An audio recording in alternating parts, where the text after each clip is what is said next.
ஒரு குடும்பத்தையே ஒட்டுமொத்தமாக கருவறுத்த ஆன்லைன் சூதாட்டம்.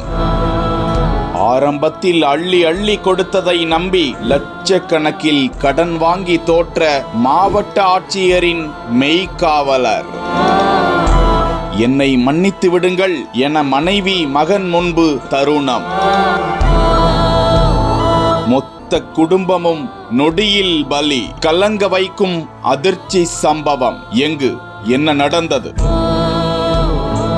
தெலங்கானா மாநிலம் சித்திப்பேட்டையின் மாவட்ட ஆட்சியரின் மெய்காவலராக பணியாற்றி வந்தவர் ஆயுதப்படை காவலர் ஆக்குல நரேஷ். கடந்த சில மாதங்களாகவே ஆன்லைன் சூதாட்டத்திற்கு அவர் அடிமையாகியிருந்ததாக கூறப்படுகிறது. தனக்கு கிடைக்கும் ஊதியத்தை பல மாதங்களாக சூதாட்டத்திற்காக பயன்படுத்தி குடும்பத்தை வேதனையில் தவிக்க விட்டு வந்தாராம். ஆரம்பத்தில் அவர் லட்சக்கணக்கில் அதில் வருவாயையும் ஈட்டியிருக்கிறார். அதன் பிறகு அடுத்தடுத்த சரிவுகள். விட்டதை பிடிக்கலாம் என நண்பர்கள், உறவினர்கள், தெரிந்தவர்கள், தெரியாதவர்கள் என தன்னிடம் இருந்த அனைத்தையும் அடகு வைத்து லட்சக்கணக்கில் அவர் கடன் வாங்கி சூதாட்டம் ஆடினாராம். பல இடங்களிலும் வட்டிக்கு வாங்கியதால் வட்டிக்காரர்களும் ஆக்குல நரேஷை சூழ்ந்து கொண்டனர். இது போன்று விளையாடாதீர்கள் என கணவர் செய்யும் தவறை அவருடைய மனைவி சைதன்யா சுட்டிக்காட்டி கண்டித்து வந்திருக்கிறார். புலிவாலை பிடித்து விட்டேன்,